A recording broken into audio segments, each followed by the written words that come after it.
to back up your leader of the victory. Number 3, may song for fathers. Number 3, third points, number 3. In sa verse 13, 12 to 13, and Joshua, hinaw na gid sila, no? Napili na gid ang kaaway, and the Lord said unto Moses, write this for a memorial in a book. Gibutang gid mi sa Ginoo, gipasulat ko diri, aron may mong handumanan. Na? A memorial daw inupulo sa Ginoo in a book, and rehearse it in the ears of Joshua, for I will utterly put out the remembrance of Amalek. Ganun gibutang nga para kang Joshua tungkol kay si Joshua mong ang sumusunod nga leader niya. Diba? Giigor naman si Moses gipatanaw sa land of Canaan, pero wala na siya nakasunod. Ang sayo pero dito niyo katong yung gibunal-bunalan ng bato. Murag ito sayo ni Moses. Pero ngano na ingon nato tungod sa kalagot ra pud niya sa mga tao. Ay, siguro ni mong bayat mga tawanan eh. Ano? Imbis kayo nga Ginoo, sortihan ra ang bato. Bato, gawas tubig.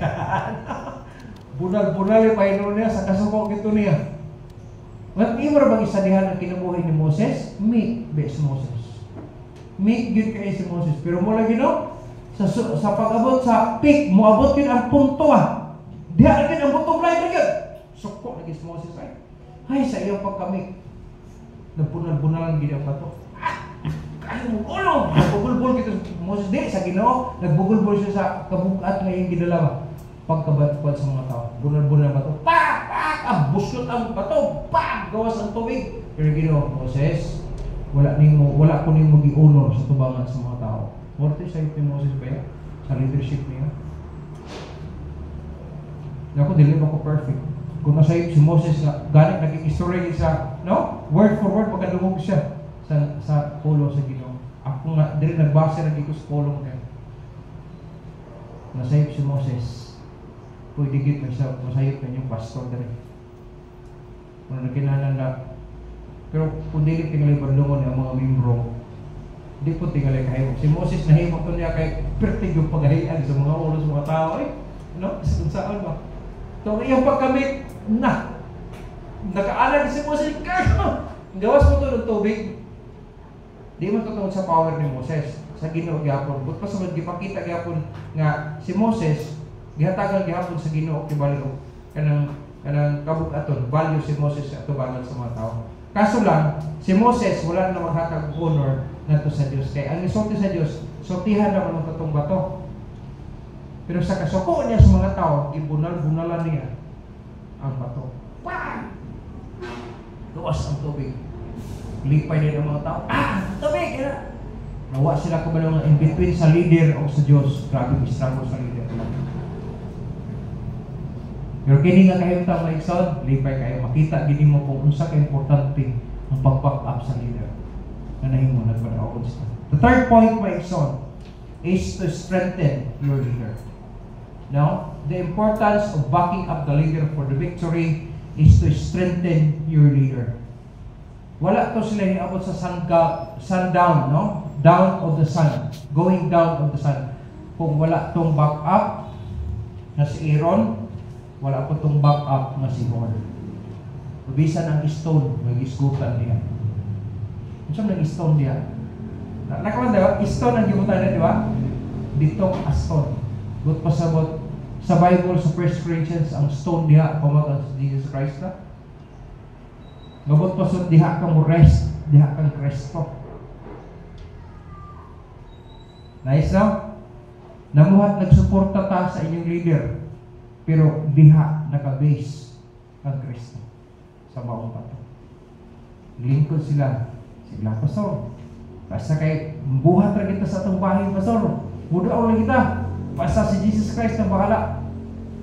Kung sa atong makaimtang na karamba, no? Atong sabto.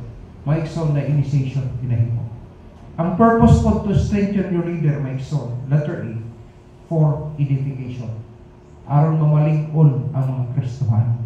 Sa dihang ma-strengthen ang leader, may ikson, nagahimo siya sa iyang trabaho.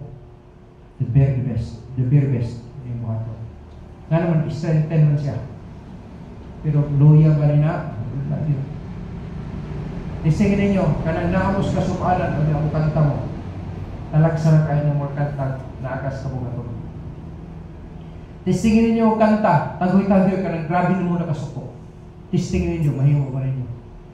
Magkapatagoy-tagoy po, suko ka kayo? Dili.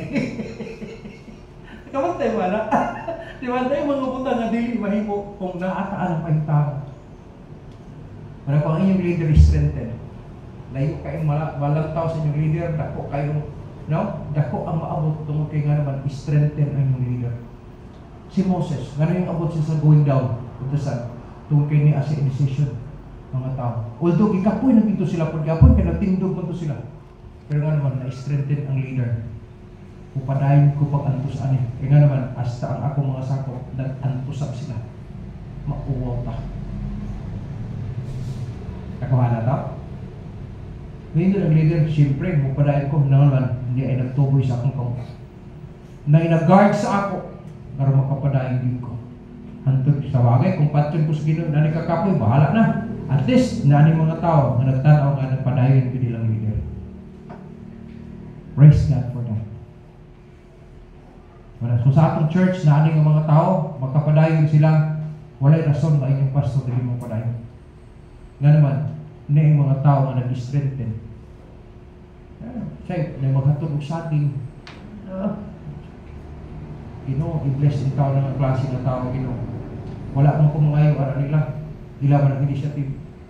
Kung anong bahala, pag-bless ng farm. Lord, sa business, anong mga tawahan na Ginoo, ikaw may nasayo, i-bless palit mo. Nga naman, sa ako na nakita, kaya nag-support sila silang pastor. Silently, ginahin mo na sa inyong pastor. Dili mo po na ako kinaya, ay, si Kuan, naghatag ko Kuan. Dili na ako na kinaya.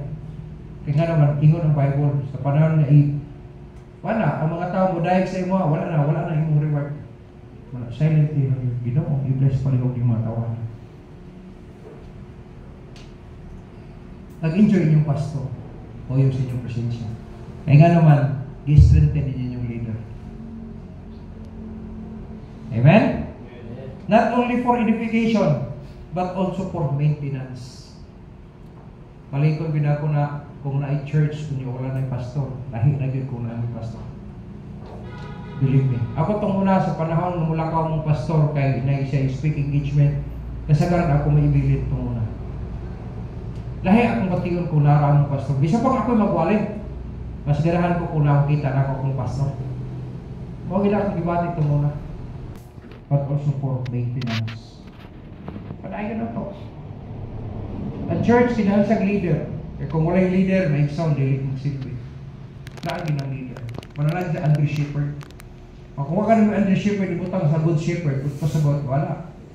Dili mo palang ka. Pero kung nakapoy leader, namin under shepherd, kung pasagot, nalipay ang Ginoo, ano yung mga tawanan. Kaya nga naman nakapa sila yung pastor. Pero kung kuhaan na ganin mo sa Ginoo pastor, niya wala ganin ipuli, alam na. Alam na this. Salamat ka kay nakita ni. Amen? Then the last, under strengthen your leader is not only for edification, not only for maintenance, but the last but the least, but for progression. Dili lang i-maintain kung unsa, kung dili palambuon pa rin. May siya na yung kalimot nga, nagdaghan ang Israel, dili tungod kay si Moses may nga leader. Tungod kay Ginoo na nalangin sa Israel. So, kung sa may mga kalambuan sa bulaton, kung sa may kalambuan sa pagkinabuhi ninyo, dili na tungod kay naamoy maayo nga leader. Dili. Tungod kay ang Diyos na binuok sa kinabuhi ninyo. Wala inyong leader, mag-ampo para sa inyo. Lord, salamat na klase aning nga mga members, Lord. Dili na kayo problema.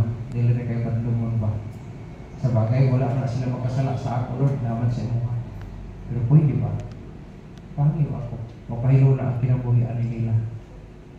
Sabi na nangandoy ang pamilya. Nanay anak, libit ang nanay anak. Ay mo kalimot, ng atong anak pwede makadaot sa atong dumog. Pwede po maka-left up sa atong kahita. Dahara na, pwede mo buduok sa atoa, pwede po maka-pagaginhawa sa atoa, atong mga anak. Pero may son ang victory na agad sa Diyos. Wala agad sa tanong. Na agad sa Diyos. Kung di lang ta mobiya sa kabungtod sa Dios, sigurado gid ko nga ang Ginoo manalangin gid sa matag sa sato. Amen. In closing, Philippians chapter 4 verse 9, this will be the last verse that I'm going to close. The Bible says here, those things which you have both learned and received, at na mga butangan na imong nakatunan, o imong nadawatan, o imong nadunggan, no? And seen in me, kunya imong nakita pa yun daw sa iya or sa ako, yung nga leader, do. Yun ang Bible. Do. Buhata. And the God of peace shall be with thee. Giwalay na sa inyong pastor, gitudlo sa inyong pastor, gikinabuhi sa inyong pastor, unsa may imong nakatunan, unsa may imong nadawatan, unsa may imong nadunggan, o unsa imong nakita sa imong leader. Buhata. Yun ang Bible. Then ingon ang Bible, and God, and the God of peace, and Diyos daw sa kalinaw, shall be with thee. So dili gyapon na para sa kayo sa imong leader, kung imong sundon imong leader, kung dili ikaw nga nagsunod, imo po gyapon kaayuhan ti ay. Manang Maison, yun ang puno sa Ginoo. Nagmadaugon ang Israel, kunya gibutang ko sa Bible in sa verse 13, write this for a memorial in a book and rehearse it in the ears of Joshua, for I will utterly put out the remembrance of Amalek from under heaven. Maison, iyon ang Bible na i-conclusion ang tanang butang. Pero kung imong gihimo maayo, resulta po o maayo nga resulta. Kung dili kita magmahay, kung ang atong kinabuhi musunod tas kabubuton sa Diyos. Na may panahon sa yukta, pero kanang atong mga kasipanan sa tang buhi pa ta, naagi solusyon anang tanan, naagi panahon anak na masitod yun ang tanan. Basta musunod lang tas kabubuton sa Diyos. Ang Ginoo para sa anak ko, no? Na yung kitang ginikaran, makasala ang puta para sa itong mga anak, no? Pero di ba, kung mahimo, makasala atong mga anak, nasuko na yung pero di ba, na yung mga panahon, time will heal. Na yung mga panahon na imbis ka, maglagot ka, masuko ka, wala mahupay at imong kasuon niya, mangita ang ikagihapon o paagi nga manindot ang dagat sa imong anak. Kung nahimo na ito na ang mga tao mga kasasala, unsa mo rin? Labo na nga mahimo na sa atong Diyos. Kumanag din siya sa matay. Na walay rason nga di mo atas ta kung ay problema. Kung padayon ta, kuyugi inyong leader, kunya magkinabuhi ta, sumalas ka mabutong Diyos sa Diyos o ang Diyos manalangin sa matapusan na ito magkinabuhi. Amen? Na kung naasa ito akal, kung wala pa pamaluwas, may soul, ang Diyos is just good. Tarong good, upright good ang Diyos. Diligid siya bias. Sa parang mga muto, namudawat ka niya, yung sa ato sa discord bitaw, atong pagto, nag-ikos po pamilya sa Polos Ginoo. Kung sa dihang nakasabot ka, yung decision making man mo na. Yung Ginoo, sa dihang maakunan mo siya, yung manluluwas, magpabili na sa wala na katapusan. Mahimo kang anak sa Diyos, no? Mahimo kang milista imong ngalan sa basong sa kinabuhi, dili na mawala. Pagkahuman na ang pag-alagad mo. Pero ang pag-alagad sa Diyos, dapat mahita ko na human ka nakaantol sa kaluwasan. Kaya kung nangalagad ka niyo kung maluwas, sayang man. O maghapon yung record. Kaya magsugod man ang record sa dihang ito kung dawat ka kung Kristo. Dahil ang sugod. Ibalik ko sa eskwelahan pa, nagsugod siya paghimo sa imong record sa dihang nagpa-enroll ka. Nagpa-enroll. Kung muli ka ma-enroll, wala kayo record. Pero na-enroll ka, isa pag-absinus ka na estudyante, lagi kayo record yapon dito. Muna mag-follow up on teacher, oy, hanong eskwelano, asa na eskwelano, pagkitaan kayo naman na as may record. Pero kung wala kayo record, ang pangita ni mga kay record. Pero naka-record ka may soul, ikaw po sa Ginoo. That is for eternity. Not only for a lifetime. Lifetime, pas what Anton mo tapos ka sa kalimutan. Pero yung po so, beyond pa sa imong kinabuhi diri, na pay record yung kay Thomas Lang. That is eternal. Muna ihatag sa Ginoo kinabuhi dayon kung muto mudawat ka kung Kristo yung first panluwas. Muna dili na ka impierno kaya mo yung kinabuhi dayon. Ang eternal life is another term sa word heaven. And life term sa hell is eternal condemnation man ang term natin. Muna ihatag sa Ginoo kinabuhi dayon muna mag-angkon ka langit kay kinabuhi dayon man imong maangkunan kung muto mudawat ka kay Kristo yung first panluwas. Ay kalimot, decision making na, individual na siya decision. Dili o retro. Kung naluwas imong asawa, naluwas, ikaw wala. Pero kung nagdawat ko ka, pareha mo, magkano kung anak. Individual na siya may isuot.